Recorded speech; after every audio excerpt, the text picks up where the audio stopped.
오늘 우리가 함께 말씀을 좀 본 6절부터 9절까지는 바울이 자기가 편지를 쓴 이유에 대해서 분명하게 말하고 있습니다. 복음, 그런데 이 바울은요 다른 복음이라는 말을 쓰고 있습니다. 갈라디아 교회의 성도들에게 복음이 아닌 다른 복음, 복음과는 비슷하게도 보이고 또 복음인 것만 같은 그러한 잘못된 것을 전하는 거짓 선생들에 대해서 바울은 그들이 전하는 말을 거짓 복음, 잘못된 복음, 다른 복음이라고 말하면서 이 복음을 전하는 자는 저주가 있을 것이다, 이렇게 경고하고 있죠. 복음은 언제나 또 유일하게 예수 그리스도가 주체이시죠. 복음의 유체는 그리스도의 죽으심과 그의 다시 살아나심인 십자가와 부활입니다. 4절의 말씀에 보면 그리스도께서 하나님 곧 우리 아버지의 뜻을 따라 이 악한 세대에서 우리를 구하시려고 우리 죄를 위하여 자기 몸을 드렸다 말씀하고 있습니다. 고린도전서 15장 17절에 보면 그리스도께서 다시 사신 것이 없으면 너희의 믿음이 헛된 것이다 라고 우리에게 말씀하고 있죠. 복음이라는 것은 예수님께서 죽으시고 또 다시 살아나신 이 두 가지가 완전한 복음의 이야기입니다. 즉 십자가와 부활, 이것이 온전한 복음이죠.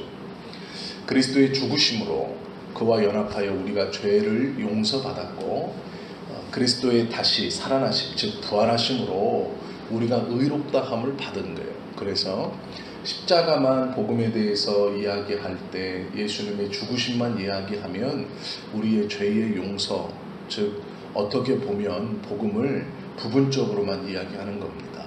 십자가와 함께 부활하신 이 부활을 이야기해야 우리의 죄의 용서와 하나님에서 우리가 의롭다 하심을 입었다, 그리하여 온전한 당신의 백성, 즉 하나님의 자녀가 되었다라는 이 두 가지가 온전히 설명되어지고 이것이 바른 복음이며 믿음입니다.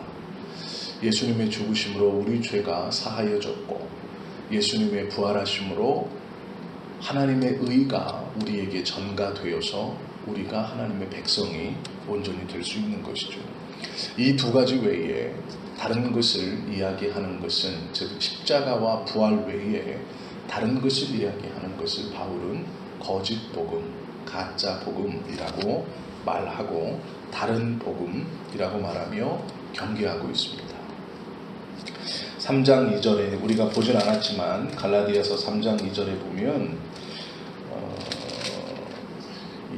복음에 대해서, 잘못 들어온 복음에 대해서 바울이 이야기하죠. 우리가 지금 계속 듣고 있는 것처럼 율법을 지켜야 한다는 이 율법적 복음과 은혜로 십자가를 믿으면 구원을 받는다는 이 은혜의 복음과 함께 부딪혀서 이 두 가지를 지켜야 온전히 구원을 너희가 얻을 수 있다, 이렇게 가르치는 선생이 있었다라는 것이죠.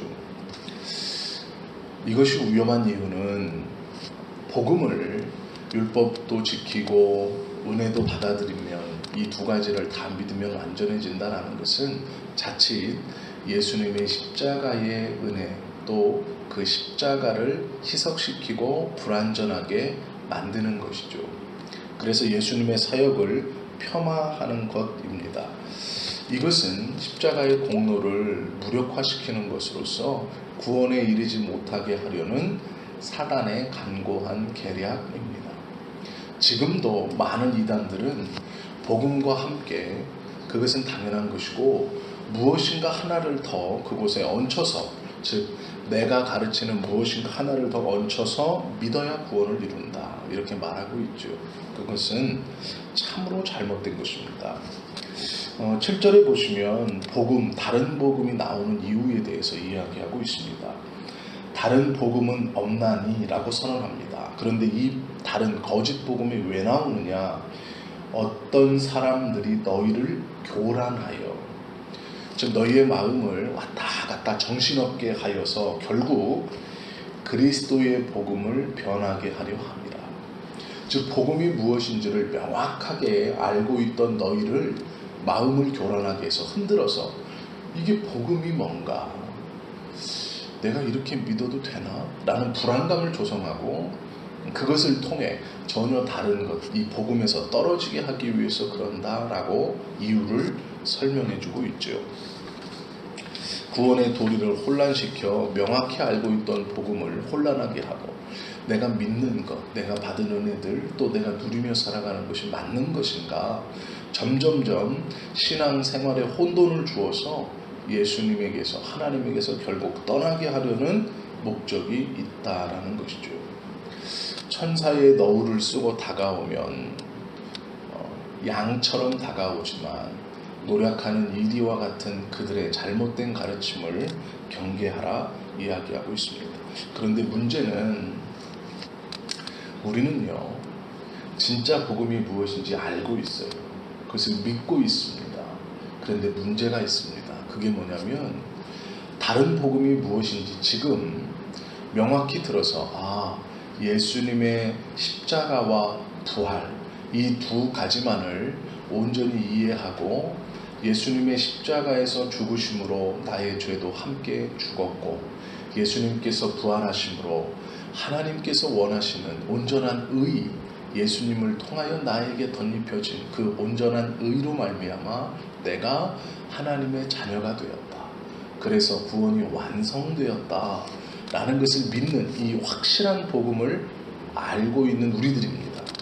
그런데 문제는요, 이 복음이 생기는 이유는 이 확실한 복음에 있었던 우리를 흔들어서 복음을 혼란스럽게 하여 이 하나님에게서 떨어뜨리려는 이유입니다. 그런데 중요한 건 이걸 누가 전하냐가 중요합니다. 누가 전하기에 과연 이것이 혼돈하게 되고 확실히 알고 있었던 것이 흐리멍텅해지는가? 내가 분명히 알고 있었던, 확신하고 있었던 하나님의 은혜를 어떻게 잡아 흔드는가? 전하는 자가 중요하거든요. 바울이 그것을 누가 전하는가 경고합니다. 8절에 보시면 그러나 우리나, 이 무슨 말일까요? 바울과 함께 복음을 지금 전하고 있는 사람들입니다.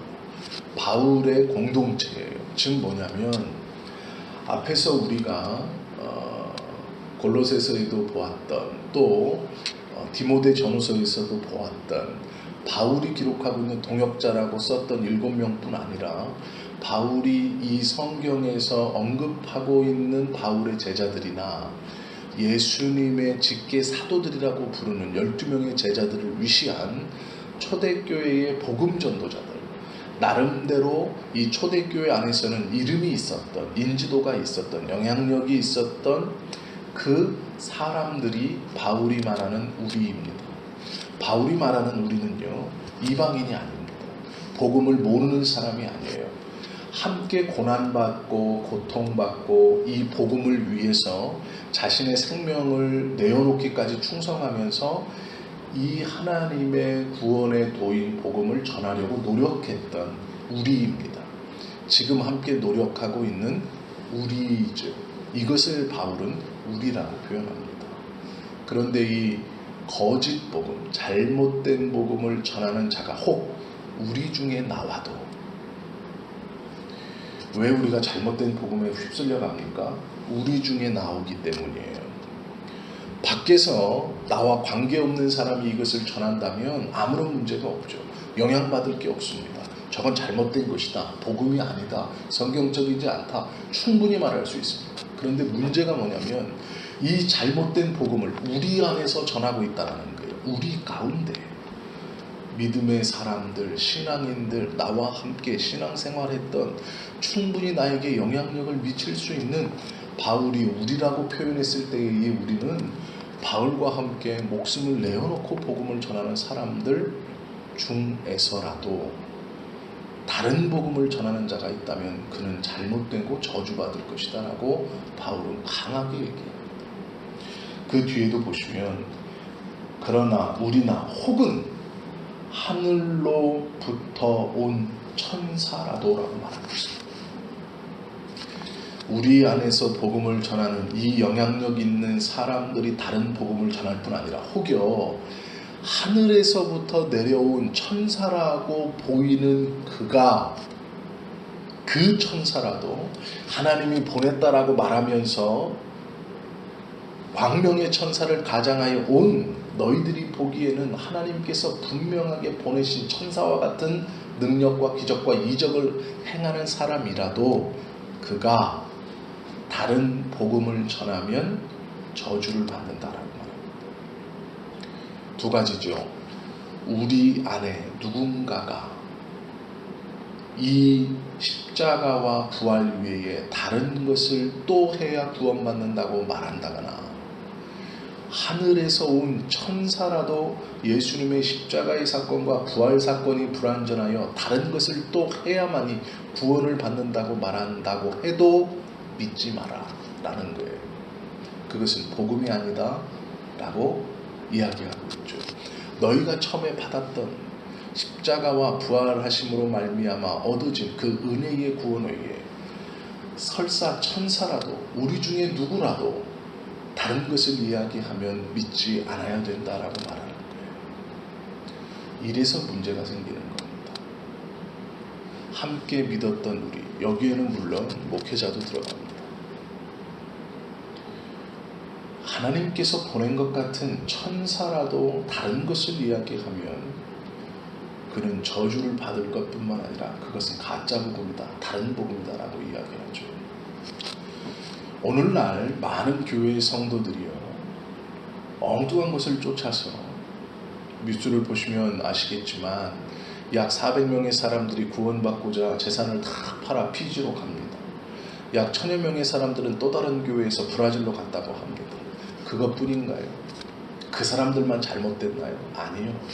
교회 안에서도 율법적인 신앙에 갇혀서 내가 헌금을 하지 못하고 주일 성수를 하지 못하고 기도를 하지 못하고 내 마음이 어렵고 저렇고 여러 가지 상황과 여건 속에서 하나님께서 우리를 구원해 주셨다는 이 놀라운 은혜 아래 사로잡혀 사는 것이 아니라 내가 무엇인가 의무감으로 해야 되고, 대학을 보내기 위해서는 고등학교 입학하자마자 일천번제를 시작해서 3년 꼬박꼬박 매일매일 새벽 예배 나와 기도하면서 우리 아들 서울대학 갈 수 있기를, 우리 딸 좋은 데 갈 수 있기를, 그렇게 의무감적 율법에 사로잡혀서 무엇인가 해야 된다라고 그것을 믿고 그대로 행하라고 가르치는, 전혀 성경과는 상관없는 거짓된 목회자들도 많이 있고, 하나님께서 보내신 광명의 천사처럼 너무나 좋은 말로 좋은 외모로 다가와 전혀 다른 복음을 전하는 사람들도 많이 있습니다. 복음에게 구약에서 말씀하시는 율법들도 지켜야 한다는 것이 지금은 없나요? 있습니다. 안식일 교회가 그렇죠.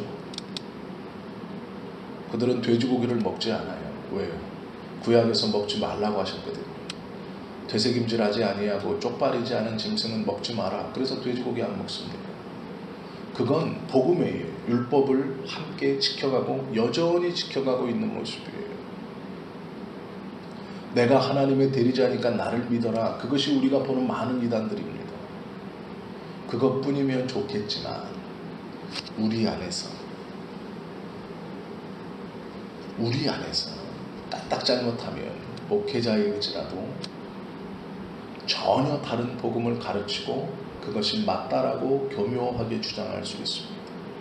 온전한 하나님의 은혜와 하나님의 말씀과 그리스도의 십자가와 부활이 아닌 다른 것을 가르치고 지키게 하고 있다면 그것은 다른 복음이고 거짓 복음입니다.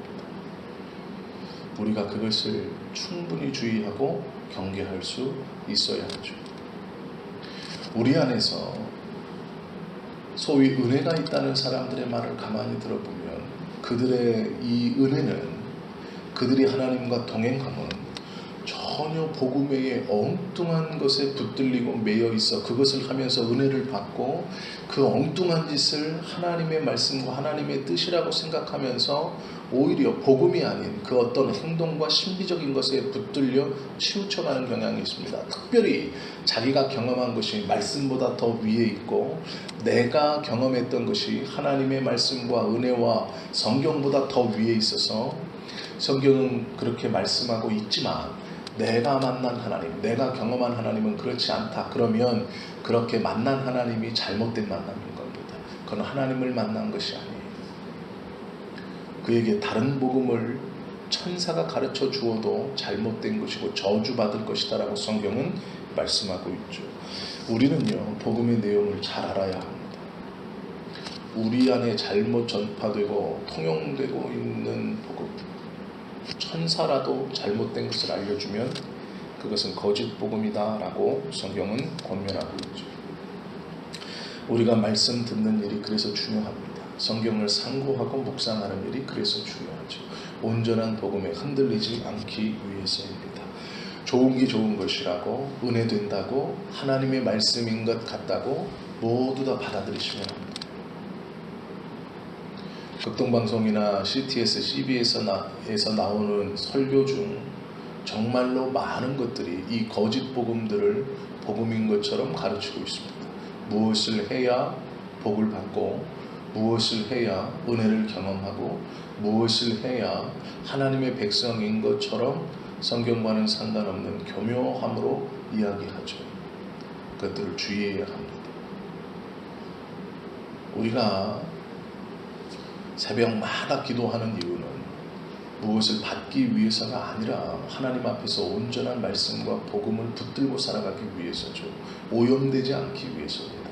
세상의 것이 교묘히 들어와 내 안에 다른 복음과 다른 믿음이 생기지 않게 하기 위해서 기도하는 것이죠.